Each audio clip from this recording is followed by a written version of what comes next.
Swayam Prabha. Digital India. Educated India.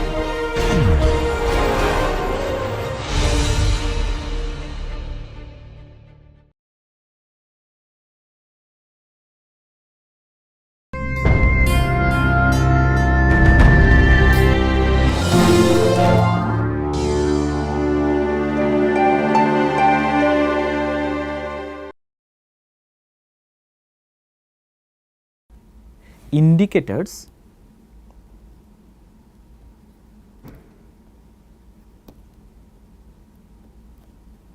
of sustainable development.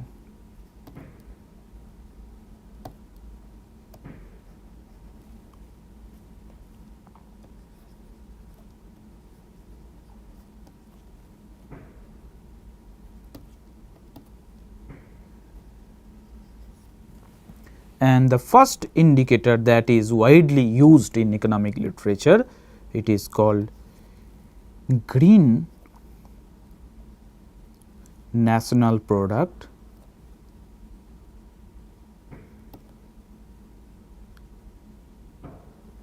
or I would say that green net national product.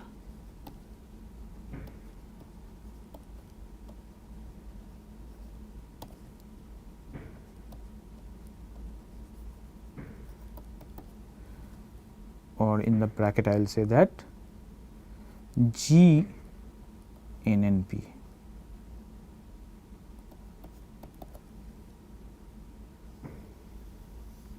Before we talk about green NNP, let us revise our concept of NNP, which is actually coming from GNP, which is actually coming from GDP. So, this is how this concept I will give a description here. GDP is modified as GNP, then that is also again modified as NNP.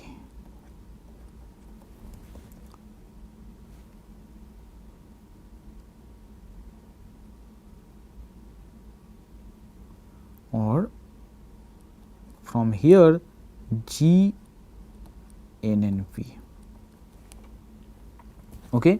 Now, what is GDP? GDP is the most popularly used indicators to measure a nation's income. Okay, a nation's income. How do you define this? GDP is defined as the total market value of goods and services produced. Let us say we are talking about India's GDP. So, then how do you define India's GDP? It is defined as total value of marketable goods and services produced within the Indian territory in a given period of time. Okay. So, total value of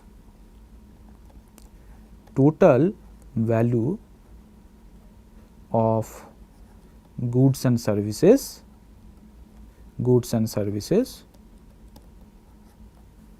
produced within India, let us say.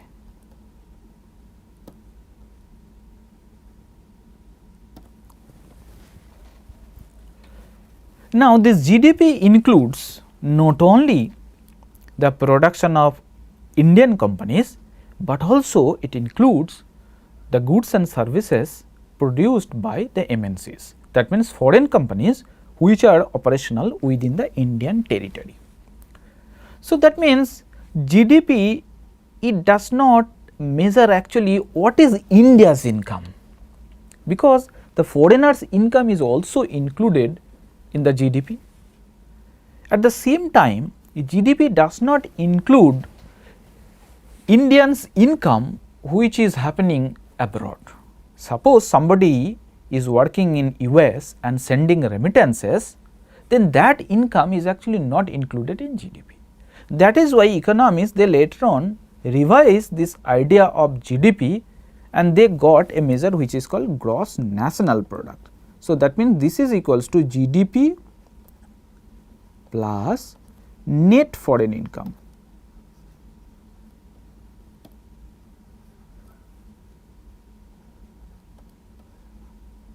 Why this is called net? Because from GDP equals to GDP minus foreigners income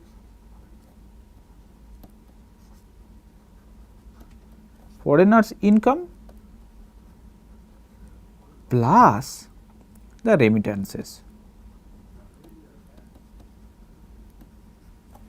and then we will get gross national product. Okay? And then this gross national product, it includes, it does not exclude the depreciation of capital. If you deduct the depreciation minus depreciation, then you will get net national product. So, net means after deducting the depreciation.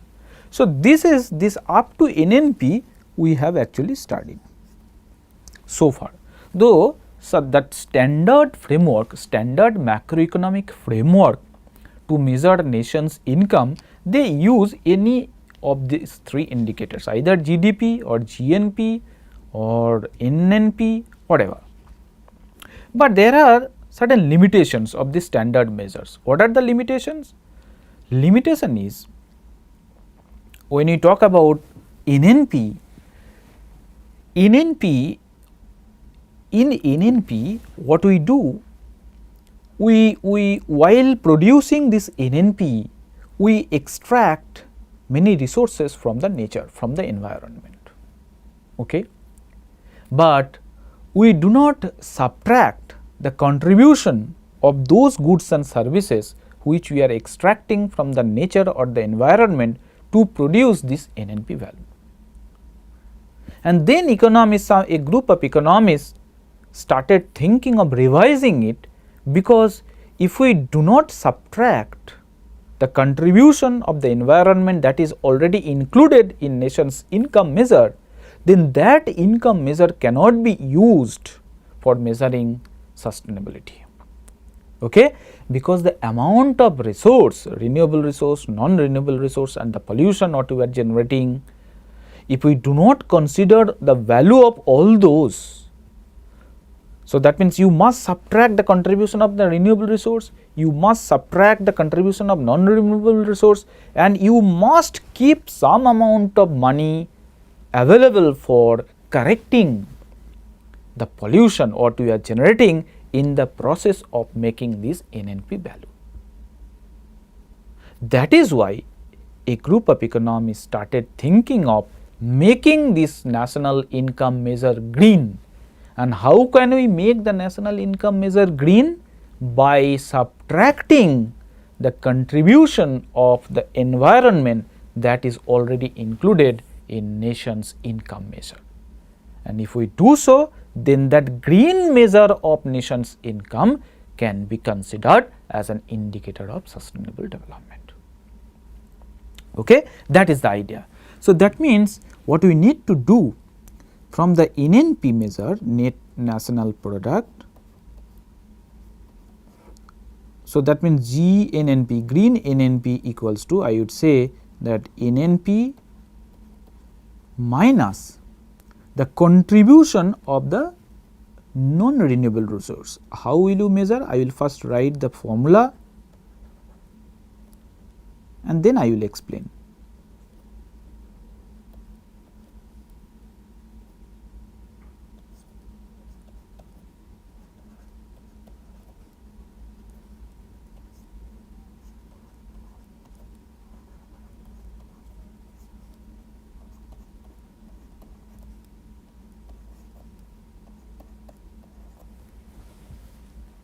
Okay. Now, I will explain what I am doing. What is this P1 minus MC1?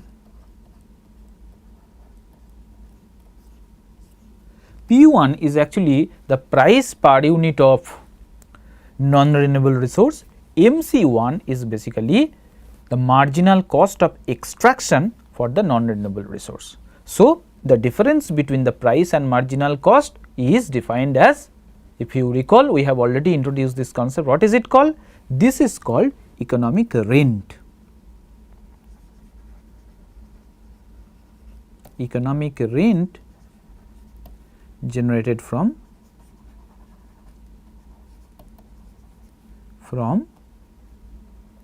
non-renewable resource. And what is delta NR? Delta NR is basically the change in the stock of non-renewable resource. And how do you measure the change of non-renewable resource? It is annual production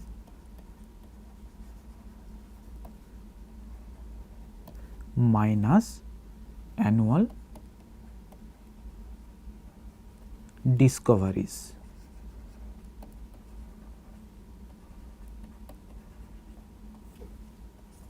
That means, if in a particular year we extract 100 kg of coal, then the entire 100 kg of coal's value should not be deducted, because in that given time period, in that year, the economy might have discovered some new sources of coal as well. That is why when you are trying to measure the change in the amount in the stock of non-renewable resource, it is defined as annual production, how much you have produced, minus actually what is the new discoveries. If in that particular year you have already discovered, let us say 40 kgs of new coal, then the change in NR is actually 100 minus 40 equals to 60. That is the change in non-renewable resource. Okay. Similarly, P2 minus MC2, let us say that this P2 is the price per unit of renewable resource, MC2 is the cost of extraction. Then this is actually economic rent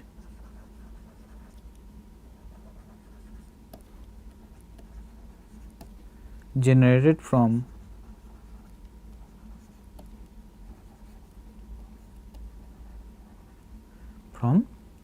renewable resources.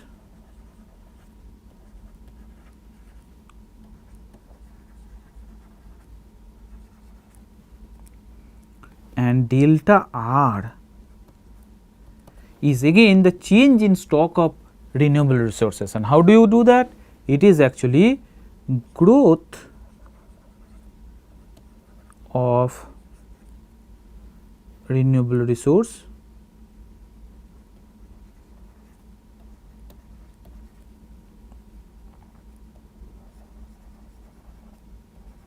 minus extraction.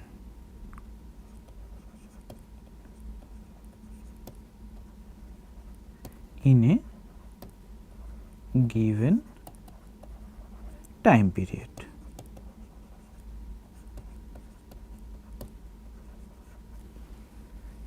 And what is gamma here? This is actually marginal cost of abatement, and delta S is basically change in stock of pollutants.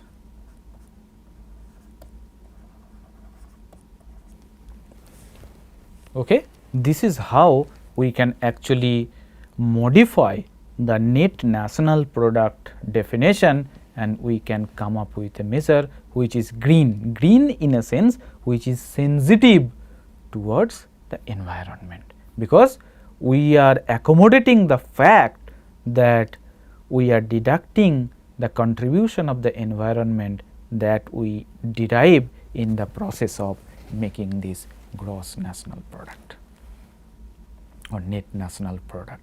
So, these are the different channels by which we can actually consider making the national product green, right.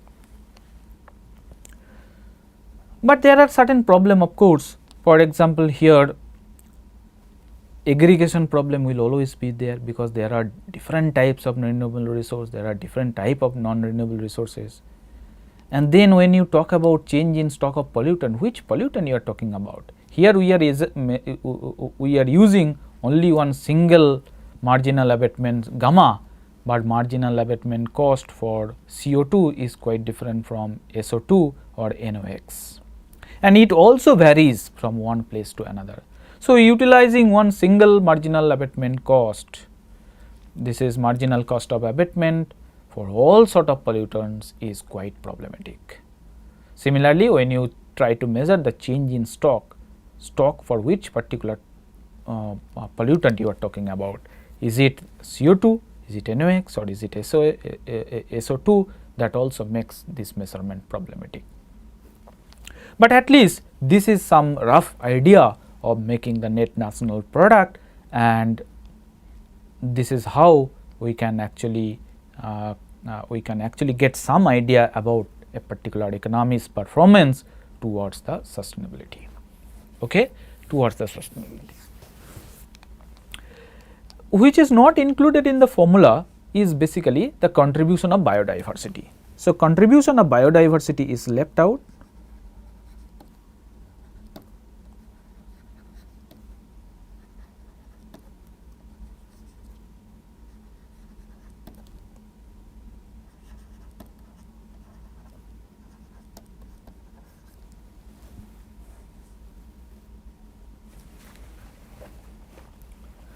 Okay. So,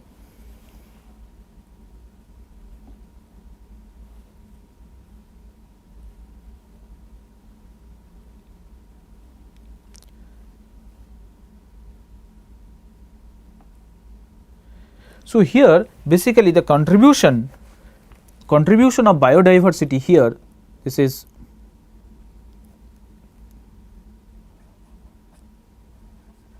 the contribution of biodiversity is not considered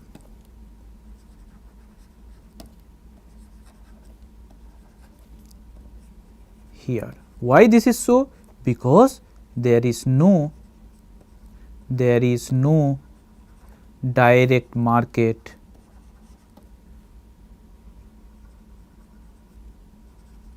for biodiversity.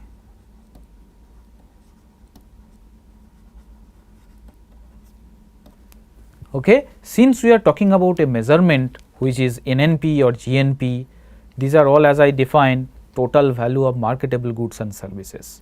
But biodiversity is also one very important ecological services that we extract in the process of making GNP or GDP.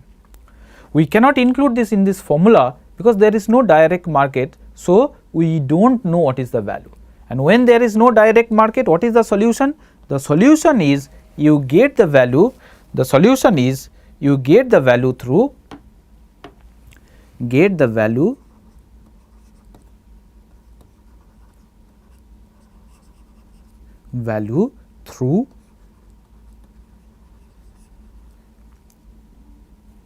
indirect market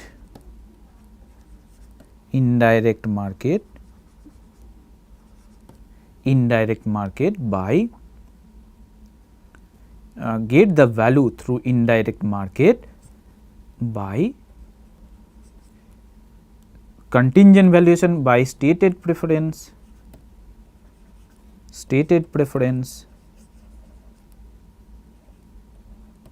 or revealed preference approach.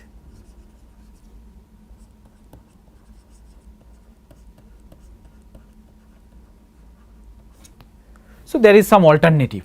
Okay. That is why this is not included in the formula, but this formula can be also modified to include the contribution of the biodiversity by indirect market through stated and revealed preference approach, which we will study in detail in our next topic, where we will be discussing about economic valuation of environmental goods and services. So, this is one indicator that is widely used to measure sustainable development. Then economists, they use another indicator which is called genuine saving.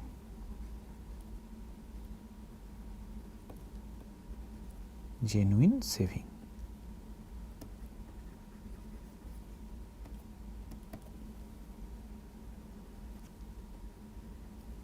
Okay, genuine saving. So, what the idea is, the total saving, from the total saving, this is GS is equals to total saving minus delta P, which is, let us say, minus delta, let us say, N, delta N plus delta E. What is delta P here? Delta P is basically depreciation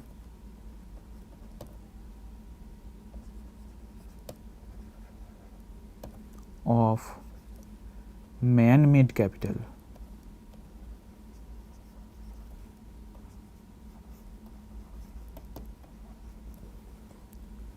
Delta N is depreciation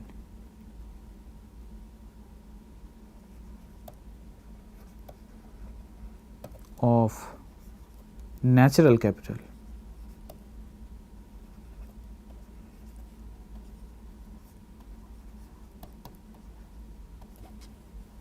And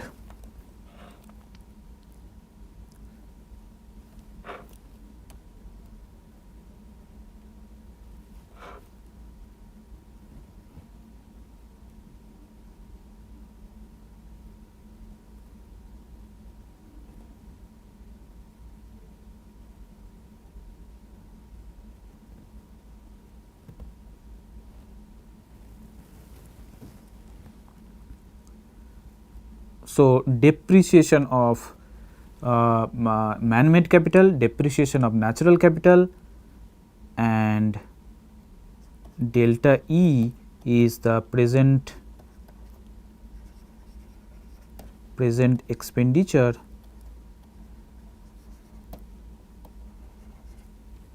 on education. Okay. This is how we can actually measure, we can actually change the national saving into another indicator called genuine saving.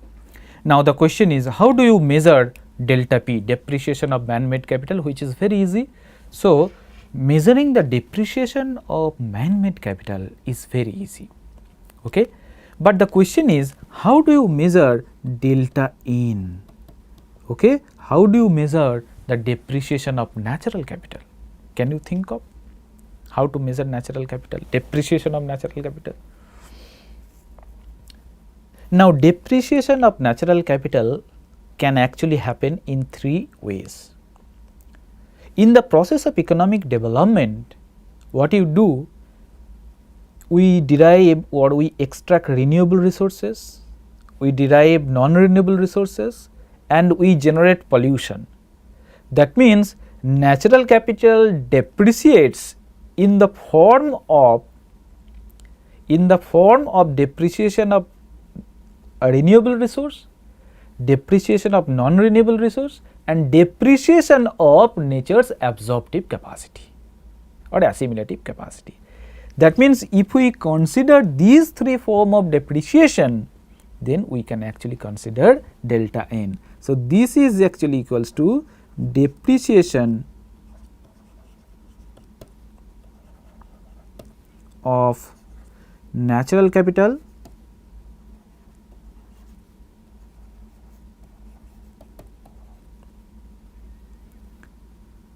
plus depreciation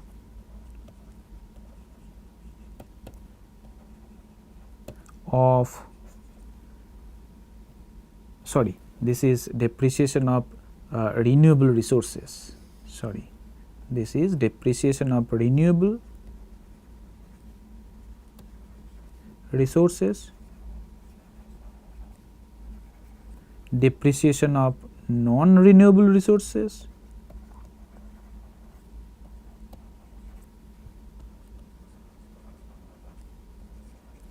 plus depreciation of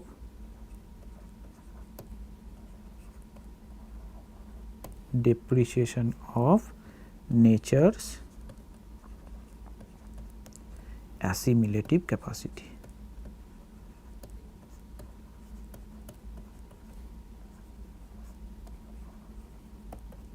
So, that means we need to deduct the value of all this depreciation, and that is exactly what we did in the context of getting green national product, green NNP. So, that means basically we need to consider P1 minus MC1 into delta NR, then P2 minus MC2 into delta R, and plus gamma into delta S. So, this is the value P1 minus MC1 into delta NR, this is the value for depreciation of non-renewable resource.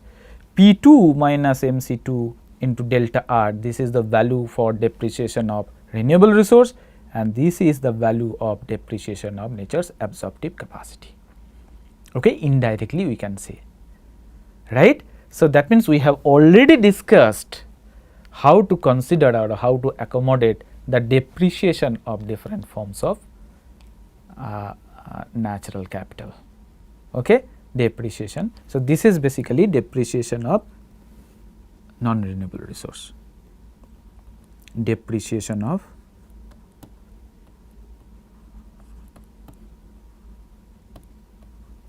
NR, non-renewable resource.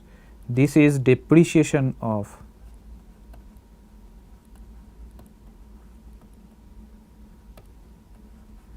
R, and this is depreciation of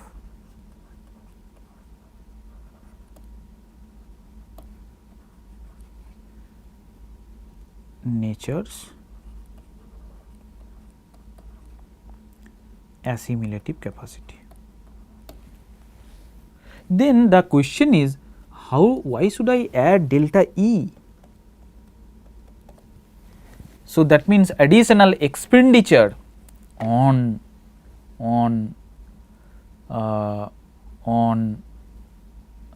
the education, because the expenditure made on education, it actually creates, when the economy is spending money on infrastructure, educational infrastructure building, that actually helps accumulating human capital.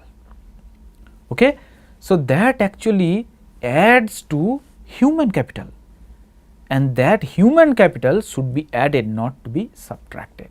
So, that is why a group of economies, they consider up to delta N. So, that means they deduct only depreciation of man-made capital and natural capital. Okay. But World Bank, they say that no, in the process of calculating genuine saving, we should actually add the present expenditure on education, because that is going to add the human capital. Okay. So, this is the way by which you can actually measure genuine saving. Okay. So, that means this is how the entire topic of sustainable development we have completed our discussion. What we did basically, we discussed about the definition of sustainable development, then we also discussed economists' way of measuring sustainable development, then we discussed why should we bother about sustainability, that means future generation. We discussed about two versions of sustainable development, weak and strong sustainability. We discussed their relative merits and demerits, what are the problems of weak sustainability measure, that is why strong sustainability rule came in. And then we also discussed how to operationalize those theoretical ideas by Daly's operational principle, and then lastly we discussed about the indicators for measuring sustainable development, and two most important indicators are green NNP and genuine saving. With this, we are closing our discussion on sustainable development. Okay, we are closing our discussion on sustainable development. Thank you.